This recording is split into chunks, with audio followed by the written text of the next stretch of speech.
Why, hello. It is a very late, or you could say a very early purple night, dark purple morning.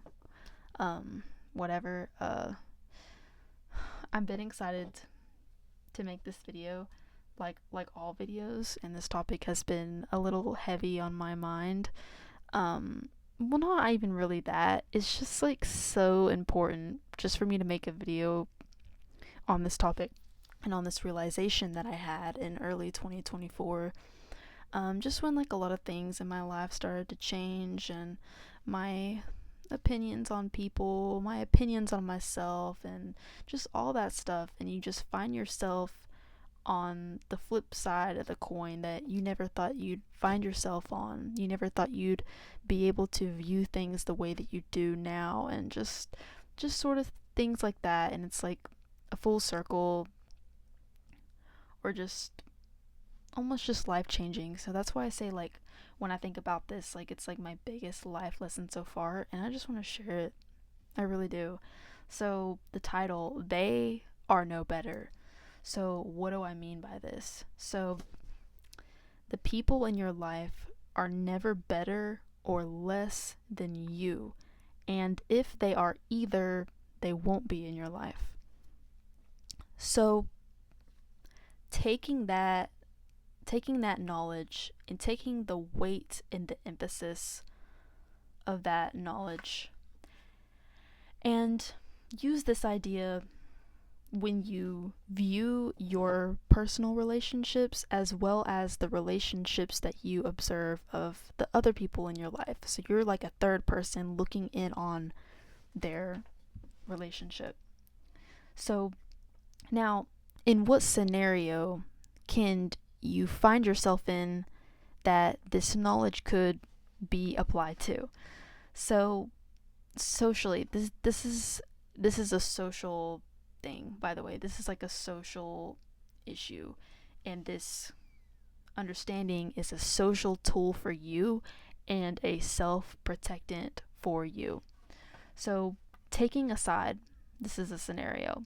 So taking a side between two people in conflict, what you must understand is that if they are together, if two people are together, if they're together in a romantic relationship, or if they're in a friendship, or especially if it's a parent-child, if they are co-workers and then they get along that way, or it just could literally be any sort of situation. So if they are together, they are cordial together, it is only possible by tolerance, complementary personalities, trauma bonds, enabling, all of that sort of stuff. There's something complementary going on. You could say complementary, you could say enabling, you could say tolerant, all of those sort of things that are sort of the same, sort of like mean the same thing. And trauma bond is just also sort of meaning that same thing, but I would say that one has to do with time more than it does these everyday things like being tolerant, being complimentary, being enabling, like, if you know what I mean by that. So you could view that, take that in your own relationships as well as the relationships that you view that others have. So if you find yourself in this situation, so understand this, like, there's literally no point in you taking a side, like you as a third party to a couple. There's almost no point. This is like what you must realize. There's almost no rhyme or reason. And I'm saying couple, meaning these people are still together, right? I would say it only makes sense to take a side when these people are suddenly apart. And I'll say why. So these people are enabling each other. So when you approach an issue, so the issue could be a relationship. It could be the boyfriend is abusive. Well, the girlfriend may be a people pleaser. Is the boyfriend lazy? The girlfriend must be mothering him? Does the boyfriend have mommy issues? Well, that must be why he has a crazy, batshit girlfriend. Opposites attract because opposites enable. Nobody should ever just be saying out flat, opposites attract, and just stop at that. They need to say as well that opposites attract because opposites enable each other. There is something tolerant, there's something complementary, there's something enabling going on. And for you to take a side in the midst of someone else's situation makes no sense. And your energy does not belong there. Your energy does not belong in the weird dynamics that people may have with one another. The dynamic is there for a reason. And it's just people just don't see that enough. I think people choose to take a side, believing that there is a side, when this sort of problem between people wouldn't exist if both parties weren't problematic. It's almost sort of like, if you don't understand this concept, you're so susceptible to almost sort of a brainwashing, would I even go so far to say. And I say this with so much emphasis because, not to like be too specific, but I feel like when I was a kid, I was like a victim of this. Definitely. Where, like, I would think that there was a good guy in this situation, in a bad situation between two individuals. But the truth is that it is bad because both people are bad. So again, this is not just you as a third person looking in, but also you can observe it between you and someone, like your own relationships.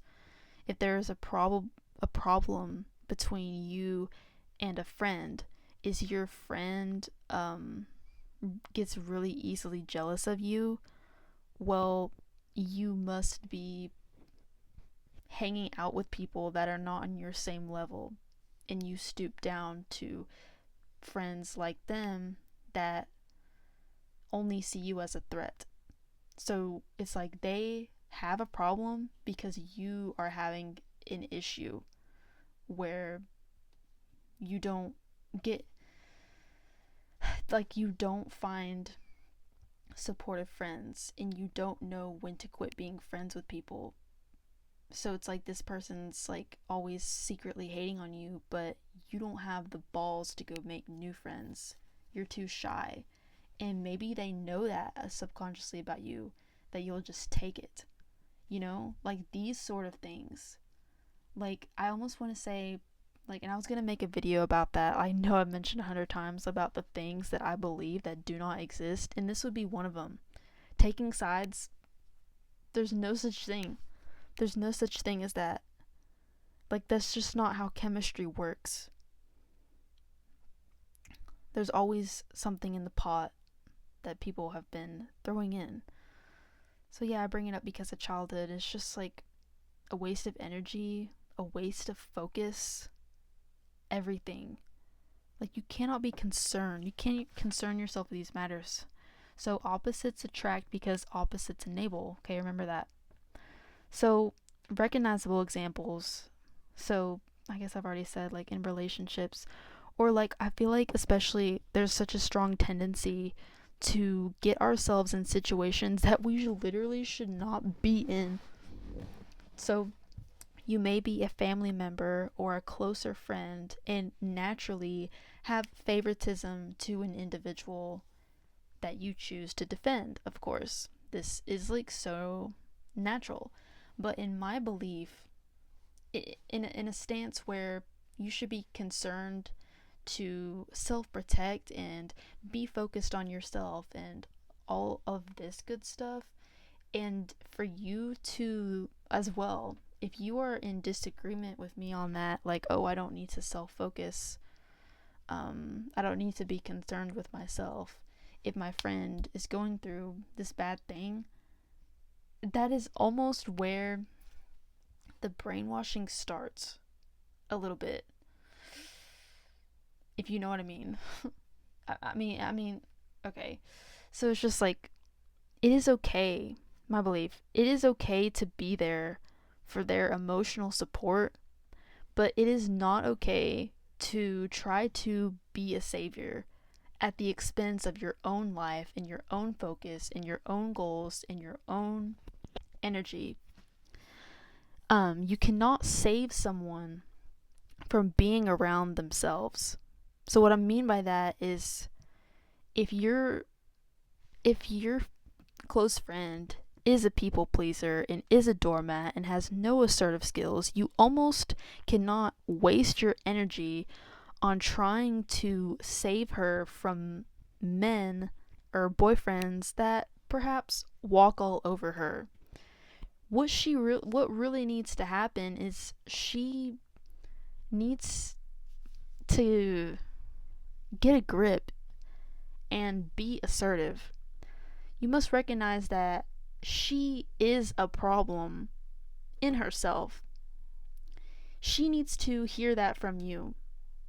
And there's no side for you to take. Taking her side, that doesn't exist. It doesn't make sense, because it's the same problem, and it just does nothing. It does nothing for you, it does nothing for her. I think, honestly, when I think about it, and when I think about the past when I've perhaps been involved in situations like that, it's complete circus. It's complete circus. And even to think, like, to be involved in this sort of like thing again, where you have the belief that there's a side to be taken and there's someone to protect, they're both in the wrong. They really are. You can't save someone from being around themselves. Like, what I mean by that, themselves, that is the other person. That they have a personality type, and the person that they're with, that person's personality type, they enable each other, or they're complementary to one another. Opposites attract because opposites enable. People attract because people enable each other. Always, always. Like, this person that you're concerned about saving, they have to be inspired to improve. So if you observe with your friend that they are still around these men that don't treat them well, then you know for a fact that they have not improved. And until they improve themselves, they're going to continue being around these people, because the people in their life are never going to be better or less than them. And if they are either, they won't be in their life. There you go again. So that's the only way out of this, is to improve. You, like, okay, like, I don't know. I feel like my whole point of this is, like, really getting to the sort of brainwashing part, where just people think that there's a fight that exists, but there doesn't. There is no fight in this. Like, people have their own fights, and for you to be a third person, it doesn't make any sense. I hope I'm making sense. So another scenario is assuming the best of someone, or pedestaling them. So before you ever do this, before you ever pedestal someone, who is this person surrounded by? Then would I assume, or then would I say, can I pedestal this person or not? You know, so personally, so it's like, if this person that you pedestal is in your life comfortably and happily, then they are your equal. Because if y'all weren't equal, people that person naturally is going to be around the person that is equal to them. So a person's presence in your life, their general presence, their existence in you, their everyday, their talking to you at all, proves this. It proves a certain amount of equality. So the level of presence in their life definitely is, so their level of presence emphasizes that equality. I don't know I'm thinking of a mathematical term. I can't say it. It's like equivalent. Is it equivalent? Whatever. It's like they go hand in hand. So the amount of their presence is the amount of the equality. And if you feel that someone is distancing, or they feel like they're getting farther and farther away, it's probably because either they are becoming better than you, or if you notice yourself that you are becoming farther and farther away from them, you feel like you are emotionally like are distancing yourself from them, it's because you are becoming better than them. And if you feel like this is happening, you need to bring it up. Like, if you want to save the relationship, I swear, like, you need to be like, I feel like you're improving. I want to improve as well. Share with me, type of thing. Or sometimes if this person, if you're the one bettering yourself and this person is just not interested in improvement, or if they're not in a place, it's really just like the end of the road for you guys. Like, this is so true without fail. Like, even with family, there can be emotional distance created. Like, of course, y'all are always still in each other's lives, but even if so, there's emotional distance. For sure. When someone feels like they are better than you, or if they feel like they're less than you, happens both ways. So, again, like, you can think of this in your personal life. You can apply this to your personal life, or you can apply it to the relationships that you observe with others. So it's like, it's just so scary and heavy when you connect the social dots on this, and you truly start to realize the type of people, like, the type of people that you know, like, who they really are. Like, does this person that you know, do they surround themselves with a bunch of people that are like really like religious, or like do they like the type of people that play video games a lot, or if they don't believe in saving money, or it just could be like all these little things. Chances are, like, even if you don't know this person well, if you know that that's who they surround themselves with, or if you observe like that's who they follow on social media, or if you observe, on social media, like they follow maybe like a YouTuber that likes to play pranks on people, and the pranks are at the expense of the person and their victim, and if that's what they find funny, there's what I'm trying to say is that, like, there's so many tiny little signs of like who somebody is because of this. Like, do you understand what I'm trying to say? There's so many signals, there's so many patterns, there's so much going on. Yeah. And like, when you open your eyes to this, you're like, wow. Like, is this what this person is interested in doing? Is this the hobbies they like? Is this what they're entertained by?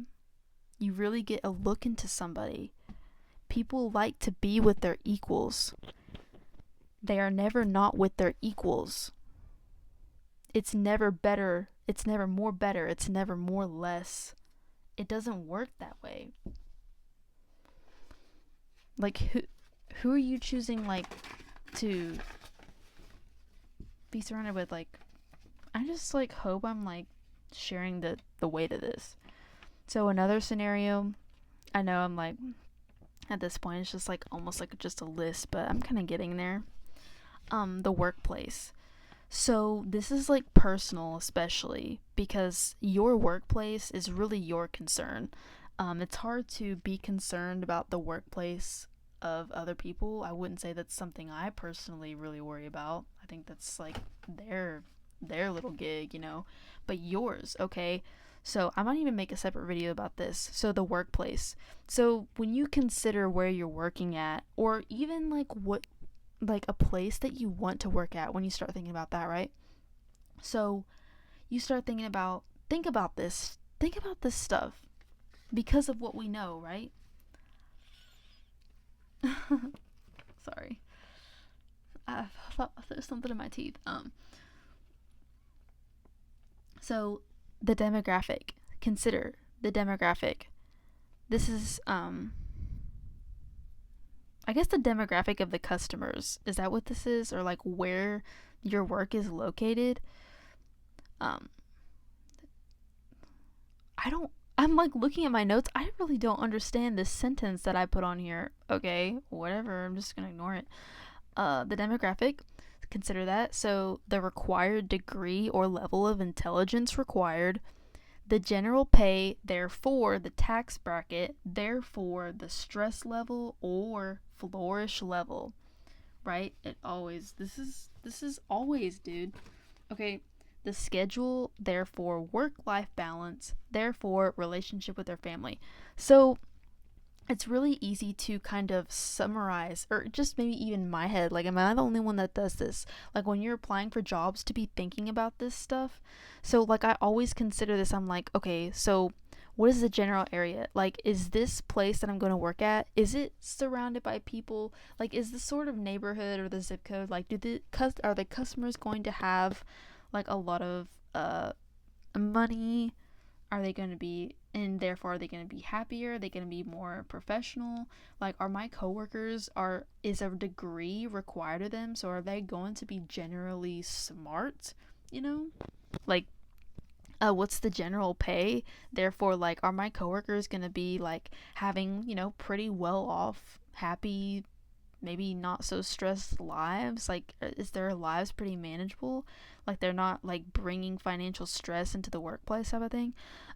Schedule, therefore work life balance, therefore relationship with their families. I noticed this as well. I'm like thinking, like, do they have time for a romantic relationship? And if they don't, surely that's something they're wanting. Or like, do they get enough time with their kids? um all this stuff. So I bring up all of these things to tie back into my point again, that consider all of these things, and consider all of these, the effects that it will have on your coworkers, therefore the environment that's made at the job. You will become like the people you work with.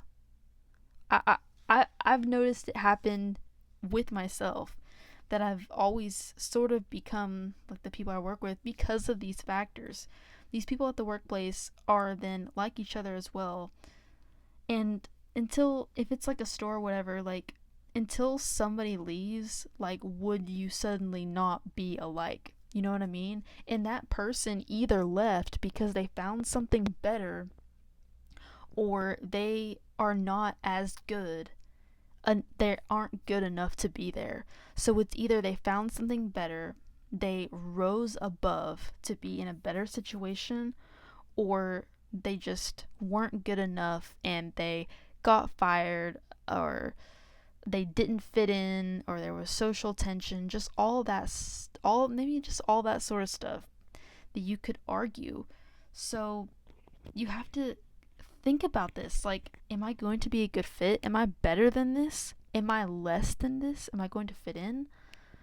Do I have the same, like, it's just, consider, like, if you know that that is the law of life, that you are never better or less than, and if you are either, you can't be in the group. If you know this, you consider this to be like a fact and a law of life, it's almost like you're able to predict time.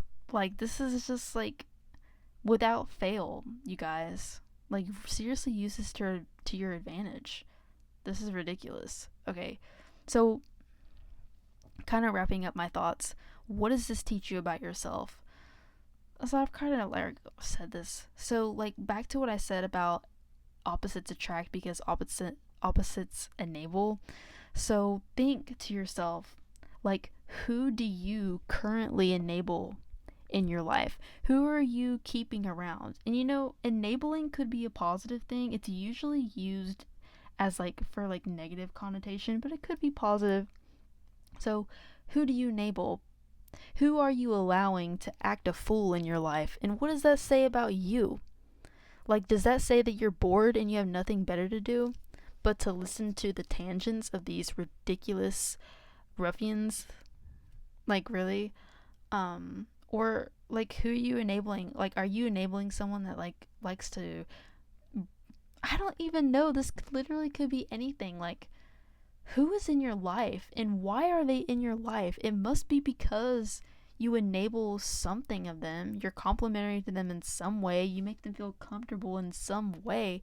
And is it a good thing? Is it in a good way? Okay, that's the concern. And think too, who is enabling you? Are you like a pretty weird, awkward person?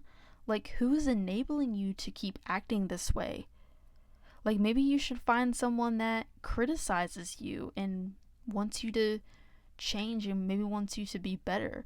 Like, sometimes just like being socially uncomfortable is people just having their personalities not be enabled anymore, is really what that is. And people don't like to be socially uncomfortable.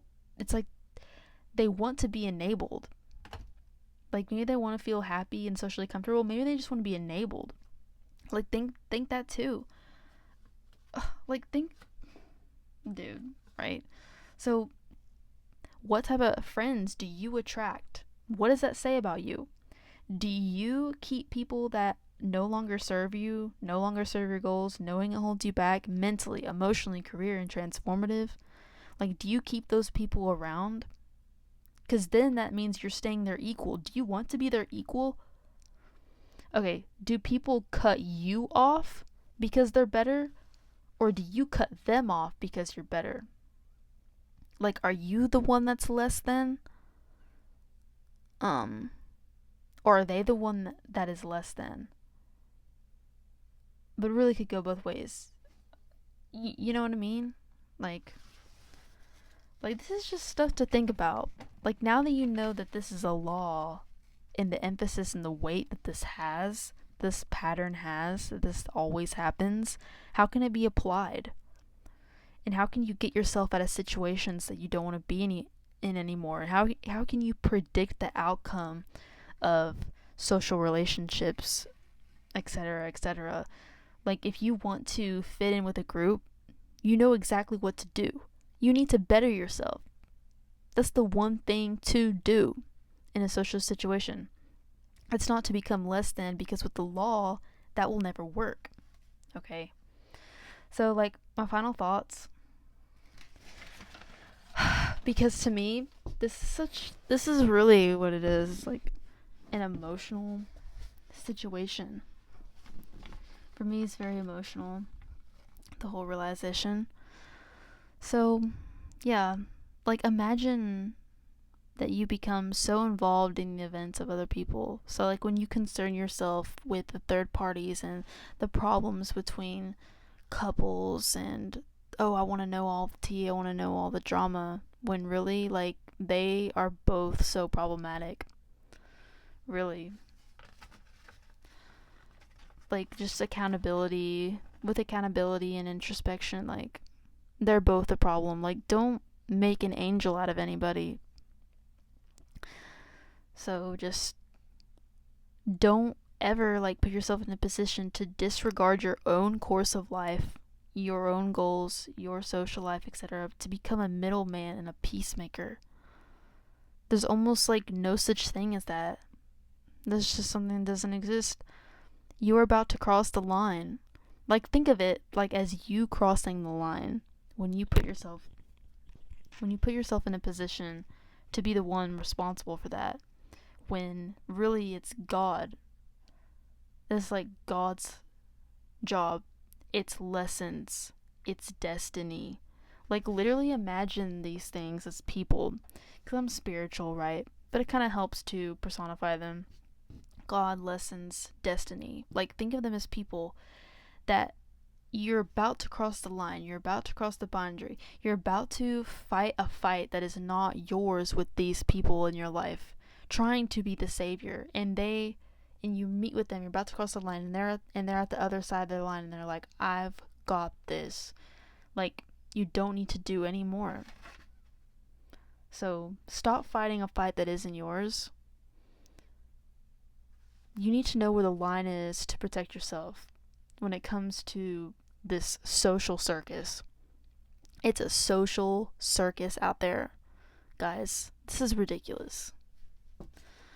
And I only say so with so much heart and so much emphasis and so much bluntness because I have been the one to do this and think that you can talk sense into people, think that you can change them, but they have to want to do it themselves, or they just have to live. I've made a video about advice being ridiculous,